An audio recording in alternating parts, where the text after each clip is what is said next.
Yeah, that snaking volcanic fissure looks real good, eh? Like, I see why everybody's playing that. Looks real tanky. I'll just stay here on Holy Relic if you don't mind. Us two Holy Relic builds will clear this for you. You all just stay there. You'll just stay there on the floor.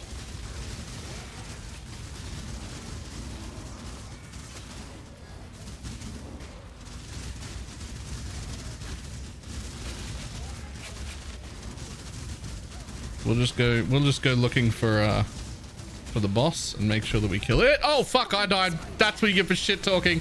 I talked so much smack just then. Oh no. Oh, that's so bad. Oh. Why hello YouTube, it's Baylor Mage again. We are here with the end of day 2.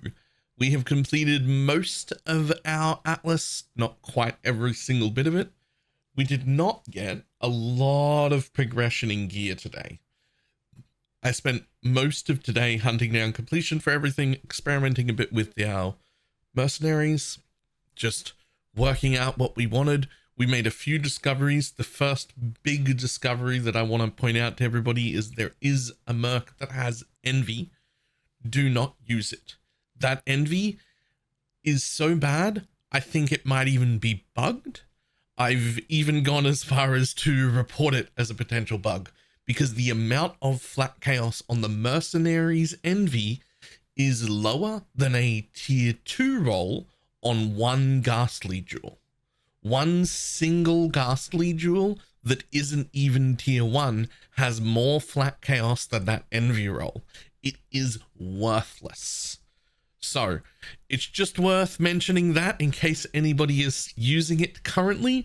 Abandon, move on, pick something else.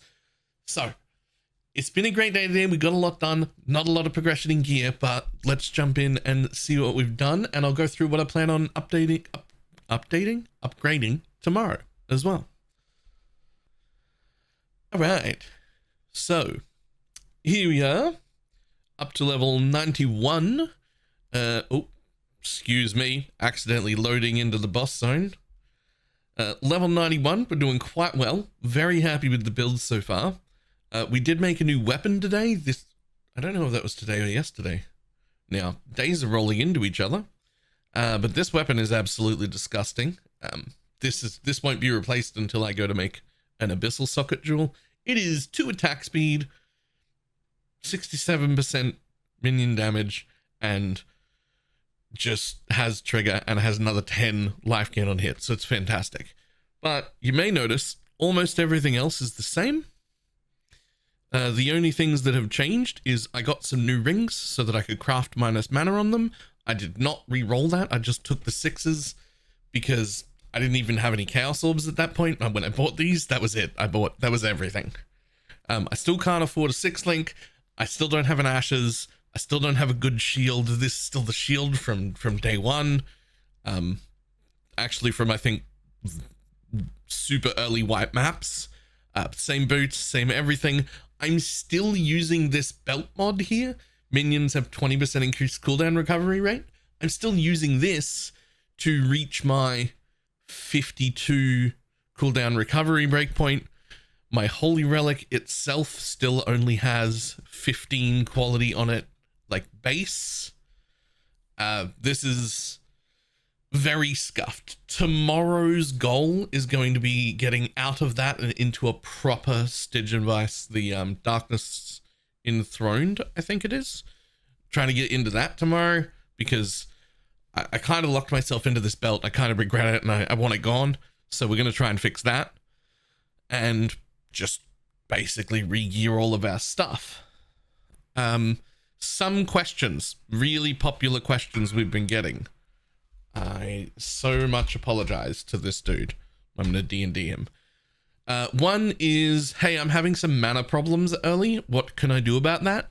The biggest thing for that is this jewel right here, especially early. Gain 2 mana per enemy hit with attacks. This could be 2 or 1. It won't matter. But if you can get that and some percent life. Just those two rolls, percent life, gain mana, will cost like 2 chaos. Without the rings, it's like 15 mana cost or something to do Lancing Steel of Spraying, of which I fire 10 projectiles that all return and pierce all targets. So that means if there's one mob, even if I have a 1 mana jewel instead of a 2 mana jewel, it's going to hit 10 times on the way out and 10 times on the way back in again. That's 20 mana back. That's more mana than it cost. We're good.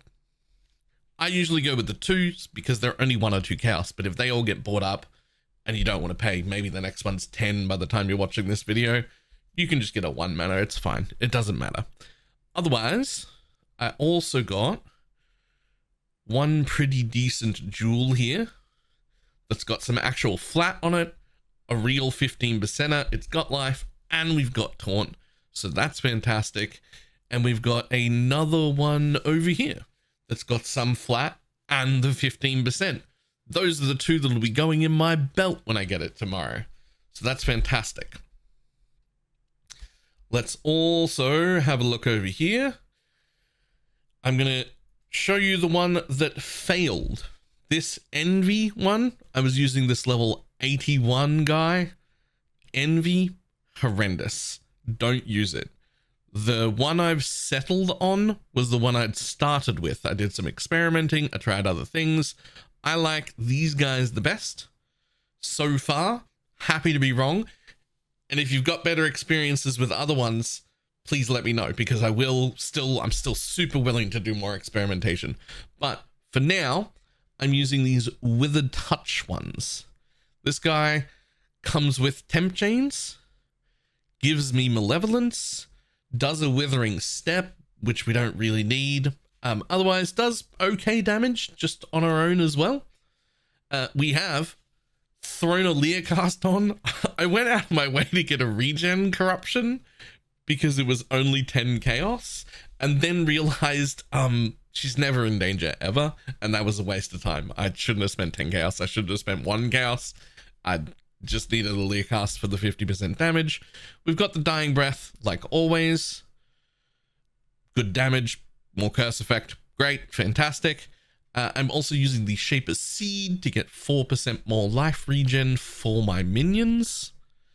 And this bit is important. You do not need the corruption. That is overkill. There are also none of them because there were only 3 when I bought this one. And so they're all gone now. But just a Doedre's Damning because it had all resistances and you can apply an additional curse. This is real important because I'm applying Despair from my trigger weapon, which means if she also applies Temp Chains and we both have 1 curse each, we'll be overriding each other's curses. Whereas if I give her +1 curse, she applies Temp Chains, I get Temp Chains and Despair. That's fantastic. Pulling into the Path of Building, I have set this up now. We did only gain a 500,000 DPS today. We've gone from, I believe yesterday's Path of Building from day 1 was 1.5 million. We are now at 2 million. That's all. It is worth noting I have a tons of sales there on Faustus, and I have finally made a little bit of money. So tomorrow we will be spending some of that and beginning our farm to generate currency.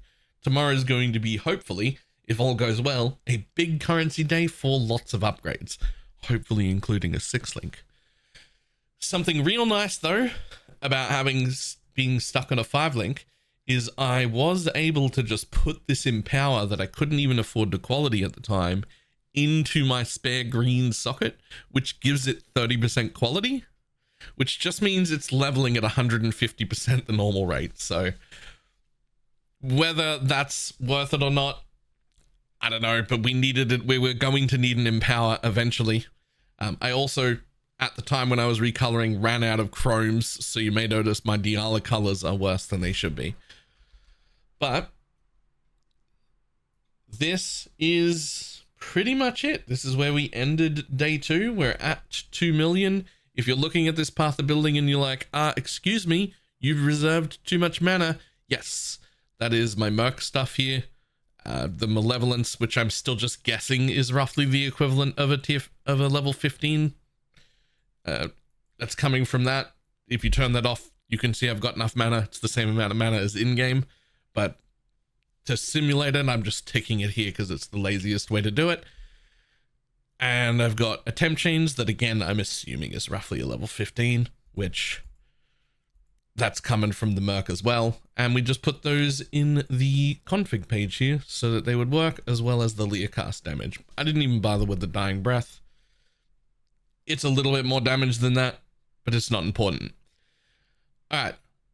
Last, I had a lot of questions. How do you craft the weapon? How do you craft the weapon? When I looked to show people, there were live at the time 45 fractured attack speed swords that had 1.8 attack speed or higher with their fractured attack speeds. Just before I recorded this video, there were still 30 more of those. So those are super worth picking up if you're going to make your own minion weapon. If you pick up fractured attack speed, you don't have to roll for it. So I didn't do that. The way you craft these is just throw fear essences onto a fast attack based sword until you hit attack speed and an open suffix. That's it. There's nothing complicated. That's all there is. If you have fractured attack speed, it becomes a lot easier because you don't hit attack speed. You like hit attack speed every time. So you're just looking for an open suffix so you can craft trigger. That's it. Whew. Okay. Where are we up to? Yeah. Last thing. 111. I didn't bother to get my last 2 stones because I think I'm going to go essence farming to make all of my money. I've actually never done essence farming before, but it's a pretty well established thing. So I expect that to make me a pretty decent amount of money tomorrow. All right. That is all. That is everything I have. I hope everybody following along is having a fantastic time. I'm going to go to sleep. I am exhausted, and I will see everybody tomorrow. Goodbye.